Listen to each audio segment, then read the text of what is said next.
नमस्कार, स्वागत है आप सभी का स्वराज एक्सप्रेस में। आप देख रहे हैं हमारा खास प्रोग्राम, आपके साथ मैं हूं संयम जैन।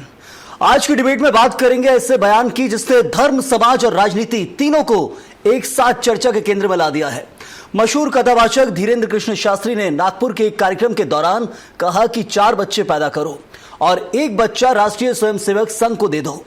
यह बयान उस मंच से आया जहां संघ प्रमुख मोहन भागवत, महाराष्ट्र के मुख्यमंत्री देवेंद्र फडणवीस और केंद्रीय मंत्री नितिन गडकरी जैसे बड़े चेहरे मौजूद थे। यही नहीं, धीरेन्द्र शास्त्री ने छत्रपति शिवाजी महाराज को लेकर भी एक बयान दिया जिस पर अब सवाल उठने लगे हैं। लेकिन उससे पहले हम बागेश्वर धाम के पीठाधीश्वर धीरेन्द्र शास्त्री का बयान सुन लेते हैं।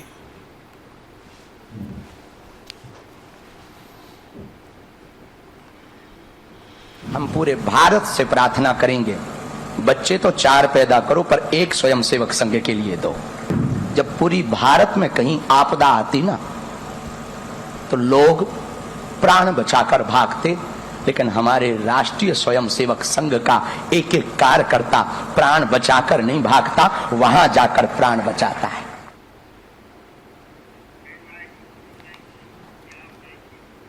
तो सुना आपने धीरेन्द्र शास्त्री का ये बयान। ऐसे में अब सवाल ये है, क्या ये सिर्फ एक धार्मिक अपील है या इसके पीछे कोई सामाजिक राजनीतिक संदेश छिपा है? क्या इस तरह के बयान समाज को जोड़ते हैं या फिर नई बहस और विवाद को जन्म देते हैं? इन्हीं सवालों पर आज होगी चर्चा। चर्चा के लिए हमारे साथ खास मेहमान मौजूद हैं। दिनेश जैन, आरएसएस विचारक मौजूद हैं, बहुत स्वागत आपका दिनेश जी। साथ ही शैलेश आनंद गिरी, महामंडलेश्वर जूना अखाड़ा के हैं, आपका भी बहुत बहुत स्वागत चर्चा में जुड़ने के लिए।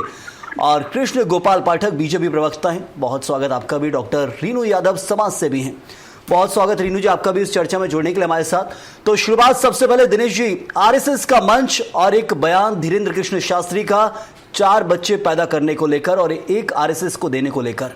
ये बयान आरएसएस के मंच पे कोई नया नहीं है, क्योंकि आरएसएस प्रमुख मोहन भागवत भी पहले बयान दे चुके हैं और उसको लेकर चर्चा में रहे हैं। अलग अलग साधु संत भी ये बयान देते हैं। बीजेपी के अंदर जो नेता हैं जो एक तरह से धार्मिक वेश में रहते हैं वो भी ये बयान दे चुके हैं, जिनमें साध्वी ऋतंबरा और साक्षी महाराज का नाम है। तो ये बयान के जरिए क्या संदेश देने की कोशिश है आरएसएस के मंच पर? ये बयान, सबसे पहले क्या कहेंगे आप इस बयान को लेकर?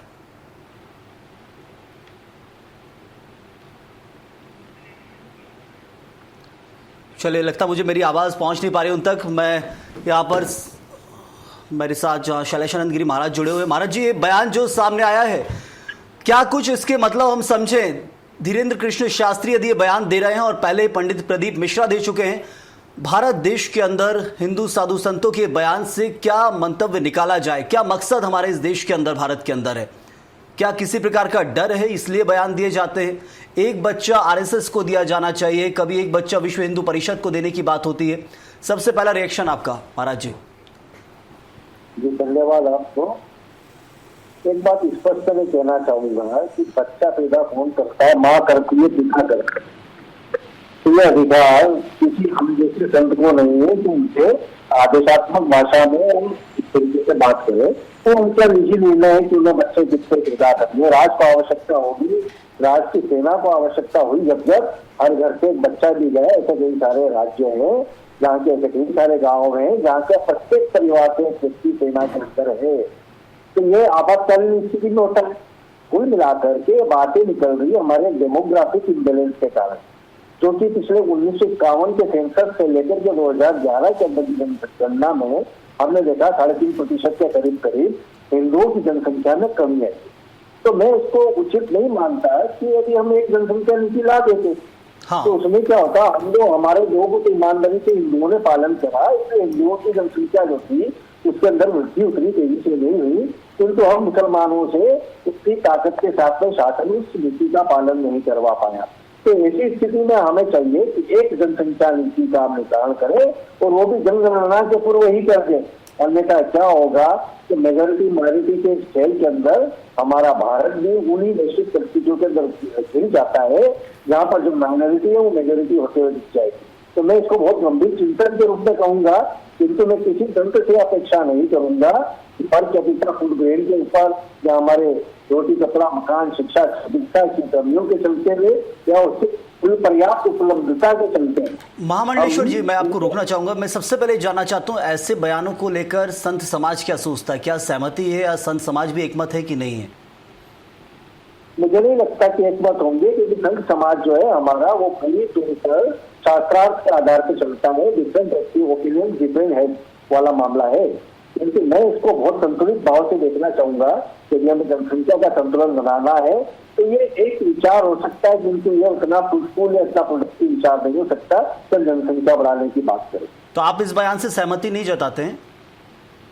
मैं सहमत हूँ। चलिए कृष्ण गोपाल जी, इस वक्त जो बयान हमने सुना भी है और इस बयान के जरिए इस पर चर्चा बहुत जरूरी है। भारत के अंदर एक तरफ जनसंख्या बहुत तेजी से बढ़ रही है, चाइना को हमने पीछे छोड़ दिया, दुनिया में सबसे बड़ी आबादी भारत की हो चुकी है, और आरएसएस के मंच पर यह बयान, क्या कुछ बीजेपी कहती है इस बयान को लेकर? देखिए, जनसंख्या संतुलन और बहुत सारी बातों को लेकर अभी मैंने शैलेशानंद गिरी जी महाराज को भी सुना, बागेश्वर धाम जी के बयान को भी सुना। बागेश्वर धाम जी का जो बयान है निश्चित तौर पर उनका निजी बयान है, कुछ पृष्ठभूमि वो देखते होंगे। एक दो बार हमने और भी उनको सुना है। उन्होंने केरला की पृष्ठभूमि का उल्लेख किया, उन्होंने पश्चिम बंगाल की पृष्ठभूमि का उल्लेख किया कि जहाँ हिंदू की संख्या घटी वहाँ सुख और शांति घटी। निश्चित तौर पर अगर हम भारत के बाहर भौगोलिक स्थितियाँ हैं या जो अन्य देश हैं उनकी ओर देखना चाहेंगे तो हिंदू होना ही अपने आप में सुख और शांति की गारंटी है। जनसंख्या संतुलन भारत में नितांत आवश्यक है। हमने पहले भी देखा है कि हिंदू घटा और देश बटा। निश्चित तौर पर संत समाज और देश के अनेक नागरिक और बंधु हमारे जो हैं इस दिशा में बार बार अपनी बात को प्रकट करते रहे हैं, उसका प्रकटीकरण इस भाव का करते रहे हैं। यह चिंता का विषय भी है क्योंकि हमारे जो प्राकृतिक संसाधन हैं वो सीमित हैं। बिल्कुल, उनका हम जितना दोहन करें, कितना दोहन करें, कितनी जनसंख्या उसका दोहन कर सकती है, चाहे पानी हो, चाहे जल हो, चाहे वायु हो, चाहे भूमि हो। कुल मिलाकर मैं शैलेशानंद गिरी जी महाराज की कई बातों से अपनी सहमति व्यक्त करता हूं कि निश्चित तौर पर एक जनसंख्या, देश का एक कानून जो कई वर्षों से देश के अनेक नागरिक, वो भी तो हमारे नागरिक हैं, जो इस बात को बार बार करते आ रहे हैं। और लोकतंत्र में तो सबकी बातों पर विचार किया जा सकता है। आज हम इस मंच के माध्यम से यही उल्लेख करना चाहेंगे कि देश के जितने भी राजनीतिक दल हैं, भारतीय जनता पार्टी हो, कांग्रेस पार्टी हो, समाजवादी पार्टी हो, बहुजन समाज पार्टी हो, कहीं तो हमें राष्ट्रीय सोच को आगे रखकर बात करना पड़ेगी। और यह एक राष्ट्रीय सोच का विषय है। वो एक अलग विषय है कि उन्होंने कितने बच्चों की बात की, कितने उन्होंने राष्ट्रीय सोच की बात कर रहे हैं। क्या राष्ट्रीय सोच होना चाहिए? क्योंकि ये इसको लेकर भी पार्टियों के अंदर भी अलग अलग बयान रहते हैं, कुछ सहमत होते हैं, कुछ सहमत नहीं होते। अब देखिए, वहां पर महाराष्ट्र के मुख्यमंत्री देवेंद्र फडणवीस बैठे हुए थे, सब बैठे थे, लेकिन आपत्ति किसी ने दर्ज नहीं करी है वहां पर। क्या बीजेपी इस बात से सहमत है? क्योंकि हम देख रहे हैं कि देश के अंदर यदि बात की जाएगी तो एक जनसंख्या बहुत आगे निकल चुकी है, एरिया भी हमारे पास कम है, डेमोग्राफी चेंज की बात की जाती है, और सबसे महत्वपूर्ण ये हो जाता है कि हम देश के अंदर बात करते हैं 80 करोड़ लोगों को मुफ्त राशन देने की। यदि जनसंख्या इतनी तेजी से बढ़ेगी, 4 बच्चे पैदा हिंदू करे, तो फिर जो जनसंख्या के आसार टैक्स पेयर्स पर लोड भी बढ़ेगा, वो भी हमें देखना है। क्या कुछ एक परफेक्ट होना चाहिए? देखिए, जो एक राष्ट्र की जो अवधारणा होती है वह उसमें रहने वाले नागरिकों से मिलकर बनती है, उसके संसाधनों से मिलकर बनती है, उसकी कानून व्यवस्था से मिलकर बनती है। और निश्चित तौर पर यह जो बयान आया है बाबा बागेश्वर धाम जी का, यह वो किस दृष्टिकोण से देख रहे हैं, किस दृष्टिकोण से सोच रहे हैं। हमारे यहाँ तो अपनी बात को अभिव्यक्त करने का संविधान ने सबको अधिकार दिया है, उस पर भी गौर करना चाहिए सभी राजनीतिक दलों को। और अगर हम राष्ट्रीय हित की बात करें और राजनीतिक हितों से ऊपर उठकर बात करें तो निश्चित तौर पर देश का प्रत्येक विचारवान और वैचारिक व्यक्ति जो है वो यही सोचेगा कि हमारे देश में सभी संसाधन कितना दोहन करें, उसकी एक सीमित मात्रा है। और एक जनसंख्या कानून हमारे देश में आना चाहिए। बात इसकी नहीं कि हिंदू कितने बच्चे पैदा करें, मुस्लिम कितने बच्चे पैदा कर रहे हैं। बात यह है कि देश हमारा किस प्रकार से अच्छी तरीके से आगे बढ़ सकता है। एक नीति, एक राष्ट्र की एक नीति, सभी धर्मों के लिए, समाज के सभी अंगों के लिए यह आना चाहिए। और मैं समझता हूं आज की सबसे बड़ी आवश्यकता यही है। बिल्कुल, मैं लौटता हूं आपके पास, सवाल अभी और भी आपके लिए। डॉक्टर रीनू यादव तक यदि मेरी आवाज पहुंच रही है आप तक, रीनू जी?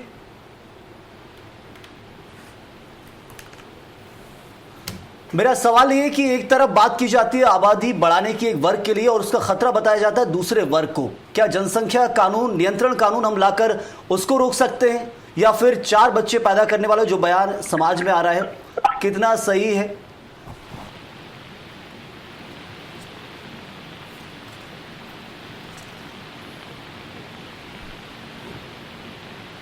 आवाज पहुंच पा रही है आप तक रेणु जी मेरी? चलिए, लग रहा है टेक्निकल इश्यूज है, इसलिए उन तक हमारी आवाज नहीं पहुंच पा रही है।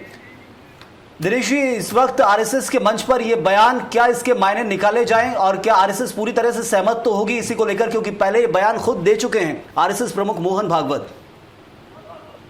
देखिए, इस समय देश जिस प्रकार के संकट से गुजर रहा है, उन परिस्थितियों में स्वामी जी का बयान मुझे बिल्कुल उपयुक्त लगता है। वर्तमान परिस्थिति में जिस प्रकार से भारत की डेमोग्राफिक चेंज हो रही है तेजी से, और जिस प्रकार से डेमोग्राफिक चेंज के माध्यम से गजवाए हिंद का यह अभियान चल रहा है, उसको अगर हमें काउंटर करना है या अपने अस्तित्व की रक्षा करना है, तो स्वामी जी का बयान बिल्कुल सामयिक और आवश्यक लगता है मुझे। लेकिन दिनेश जी, कौन सी समस्या से देश गुजर रहा है वो समझना जरूरी है। इस वक्त सत्ता में देखिए आपकी समर्थित ही पार्टी है बीजेपी, जिसे कांग्रेस अपनी भाषा में कहती है कि आरएसएस जन्नी बताई जाती है बीजेपी की। लेकिन अब यदि वहां पर मुख्यमंत्री बैठे, केंद्रीय मंत्री बैठे, उनसे बोली पॉपुलेशन कंट्रोल बिल लाएं, यदि 4 कोई बढ़ा रहा है तो आप 8 लाएंगे, वो 2 बढ़ा रहा है तो 4 लाएंगे। तो ऐसे में अभी यार बात वही की जा रही थी कि संसाधन बहुत कम है, कितना दोहन करेंगे। देखिए, बात यह है कि जिस प्रकार से पढ़े लिखे और युवा वर्ग में जिस प्रकार का ट्रेंड चल रहा है आजकल, पहले हम दो हमारा दो का नारा लगाया गया, एक राष्ट्रीय कार्यक्रम दिया गया आपातकाल और इंदिरा जी के द्वारा।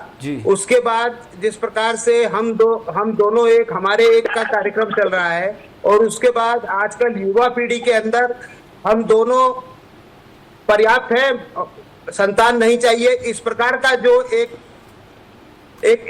ट्रेंड चल रहा है, एक एटीट्यूड चल रहा है युवा पीढ़ी में। खासकर जो युवा पीढ़ी पढ़ी लिखी है, आईटी ट्रेंड है, या महानगरों में मेट्रोपॉलिटन सिटीज में जो जॉब कर रहे हैं, या जो भारत के बाहर भी रह रहे हैं, उनमें जिस प्रकार का एक ट्रेंड चल रहा है वर्तमान में, हम दोनों एक और हमारी संतान बिल्कुल नहीं, या संतान हो तो भी एक हो, एक से ज्यादा ना हो, तो उस प्रकार की परिस्थितियों को देख के बहुत भयावह स्थिति आने वाली है, और हम एक वैश्विक खतरे से गुजर रहे हैं। लेकिन 4 बच्चे यदि होने लगे तो उससे स्थिति आपको लगता है नियंत्रण में हो जाएगी? दिनेश जी, यदि 4 बच्चे यदि होने लगे तो उससे स्थिति नियंत्रण में हो जाएगी? खतरा जो मंडरा रहा है वो खतरा खत्म हो जाएगा, ये लगता है आरएसएस को? क्या इसका विकल्प कुछ और होना चाहिए कि कानून ऐसा बने जनसंख्या नियंत्रण को लेकर कि किसी भी मंच पर ये बात ना हो? देखिए, जहां एक वर्ग विशेष, हम दो एक, हमारे 15, हमारे 13, हमारे 12, इस प्रकार का एटीट्यूड चल रहा है, उससे तो लगता है कि आने वाले भविष्य में हमारा अस्तित्व खतरे में पड़ जाएगा। वो राजनीतिक सत्ता हथियाने के माध्यम से इस पूरे भूभाग पर कब्जा करना चाहते हैं।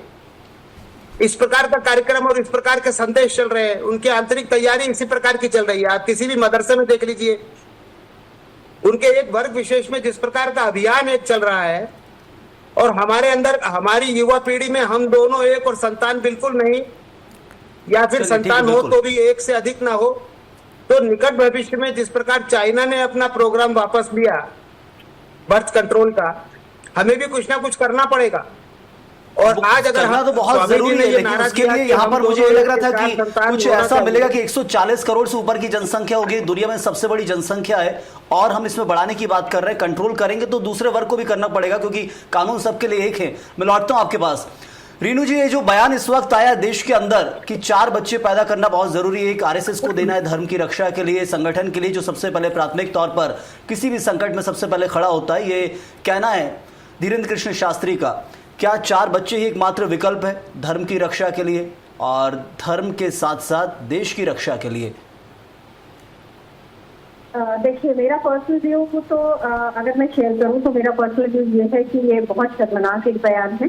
आप इतने बड़े इन्फ्लुएंसर हैं, आपकी इतनी बड़ी फैन फॉलोइंग है, तो आपको इतने बड़े मंच पे इतनी गैर जिम्मेदाराना बात नहीं कहनी चाहिए। आपको लाखों लोग सुन रहे हैं।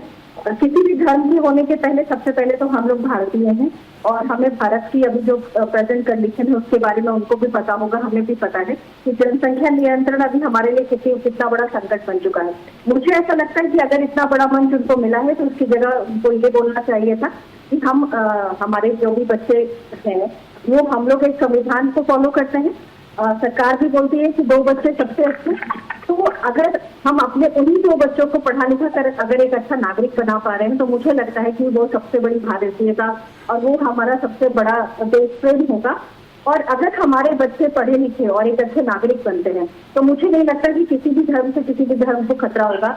यहाँ पर हमें धर्म, जाति, समाज या किसी पर्टिकुलर संगठन की बात छोड़कर हमें सबसे पहले की बात पर ध्यान देना चाहिए कि हम लोग एक पर्टिकुलर राष्ट्र को बिलोंग करते हैं और राष्ट्रीयता सबसे पहले आती है। और जहाँ तक देश की रक्षा की बात है, अगर तुम ये कहते हैं कि भाई हमें आपका एक बच्चा हमें ना भारत की सेना में देना है अपने बॉर्डर की रक्षा करने के लिए, तब तो मुझे ये बात समझ में आती है। उनकी ये बात मुझे कोई ज्यादा समझ में नहीं आई कि वो पहले भी ऐसे कुछ बयान दे चुके हैं, तो बार बार वैसे बयान क्यों देते हैं?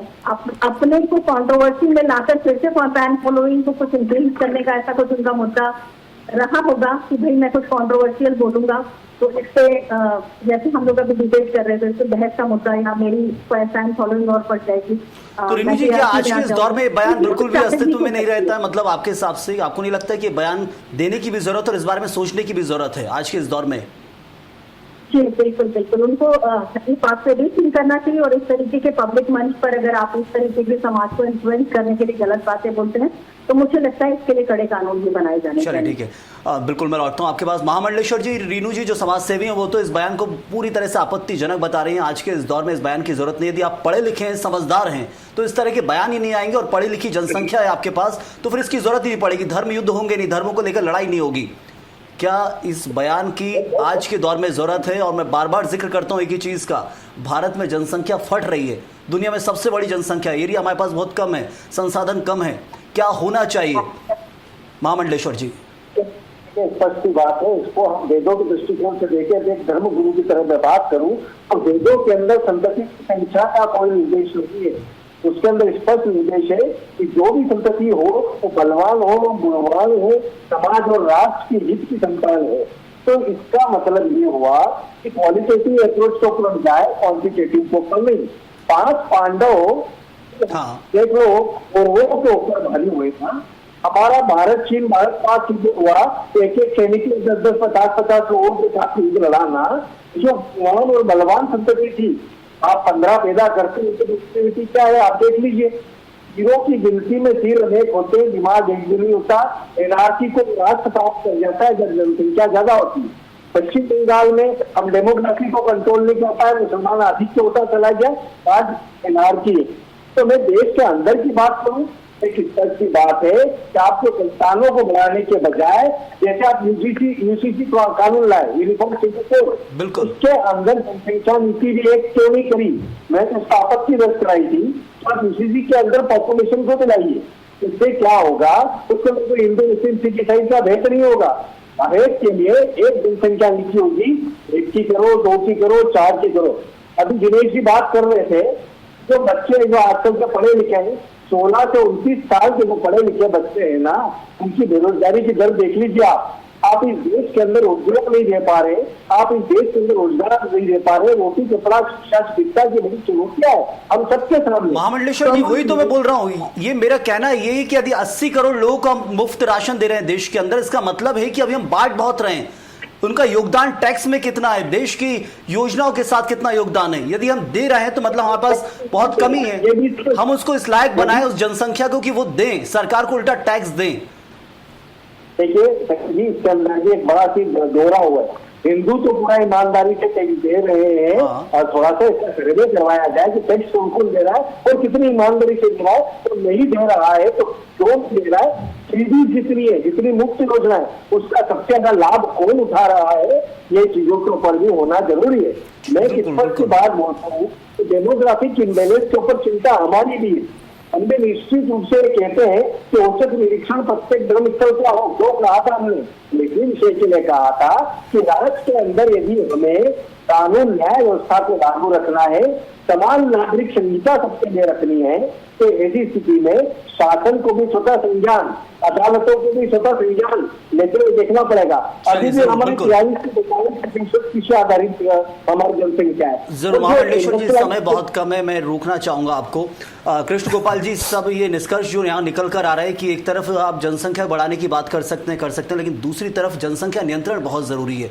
उसको लेकर सरकार का क्या विचार है? कब आ रहा है जनसंख्या नियंत्रण कानून? क्योंकि हमने देखा है कि जनसंख्या बहुत बढ़ रही है और अलग अलग मंच पर उसे बढ़ाने के लिए, धर्म की रक्षा के लिए, देश की रक्षा के लिए दिया जाता है बयान। और मैं बांटने की बात करता हूं कि हम दे रहे हैं, बहुत लोगों को मुफ्त राशन दे रहे हैं, और हमारी देश के अंदर की सोच होना चाहिए कि हम देश के लोगों को इस हिसाब से नेतृत्व दें कि वो दें, टैक्स दें, देश के अंदर उनका योगदान हो, सहयोग हो। इसको लेकर क्या सोचती है बीजेपी जनसंख्या नियंत्रण कानून को लेकर? सबसे पहले देखिए, आज देश भर से यह बात और विचार बार बार उठ रहा है कि जनसंख्या नियंत्रण के लिए कानून बनाया जाए। जिस प्रकार से विभिन्न अन्य कार्यों के लिए एक कानून है, इनकम टैक्स का एक कानून है, जीएसटी आ गया उसका एक कानून है, और भी बहुत सारे नियम और कायदे देश में बने हुए हैं। एक समाज का बहुत बड़ा वर्ग सरकार के सामने बार बार यह अपनी बात रख रहा है, और निश्चित तौर पर सरकार ही नहीं, दूसरे अन्य राजनीतिक दलों की तरफ भी अपनी बात को बढ़ा रहा है। सभी राजनीतिक दलों का इस समय यह परम नैतिक कर्तव्य है, राष्ट्रीय कर्तव्य है कि वो जनसंख्या नियंत्रण पर खुले विचार से, खुले मंच पर आकर देश के नागरिकों की बात सुने। आज देश का नागरिक चाहता है कि जनसंख्या नियंत्रण के लिए कानून बने। यह कानून तभी बन सकता है जब पार्लियामेंट में 2/3 बहुमत से बिल पास हो सकता है। और मेरा इस स्पष्ट तौर पर मानना है, और सभी राजनीतिक दलों से आग्रह भी है कि सारे राजनीतिक मतभेदों को भुलाकर, सियासी गुणाभाग, फायदे नुकसान को भुलाकर, राष्ट्र सर्वोपरि का भाव रखकर हमें देश के सामने। लेकिन पाठक जी, ये भी तो अभी तक वो लाए भी तो नहीं है, बीजेपी आपकी पार्टी अभी तक लेकर भी नहीं आई कि उसको लेकर चर्चा भी नहीं अब तक हो रही। यूसीसी को लेकर देश में चर्चा होती है। देखिए, देश में चर्चा प्रारंभ हो चुकी है, और पिछले 1 दशक से हम लगातार सुन रहे हैं कि देश के अनेक नागरिक जनसंख्या नियंत्रण कानून लाने की मांग, चाहे विभिन्न राज्यों में कोई सी भी राजनीतिक दलों की सरकार हो या फिर केंद्र सरकार हो, उसके सामने लगातार रख रहे हैं। भारतीय जनता पार्टी के सामने भी निश्चित तौर पर देश का अनेक नागरिक लगातार अपनी बात को पहुंचा रहे हैं, और भारतीय जनता पार्टी अन्य राजनीतिक दलों के सामने भी देश के अनेक नागरिकों की सहमति व्यक्त करते हुए अपनी बात को आगे बढ़ाएगी। और निश्चित तौर पर हमारा ये मानना है कि देश की जो भावना है, नागरिकों की जो भावना है जनसंख्या नियंत्रण कानून लाने की, वो पारित भी कराएंगे सभी राजनीतिक दल मिलकर। दिनेश जी, इस वक्त हमने शुरुआत करी थी 4 बच्चे पैदा करने को लेकर, और पहुंच रहा है जनसंख्या नियंत्रण को लेकर, और यही निष्कर्ष है।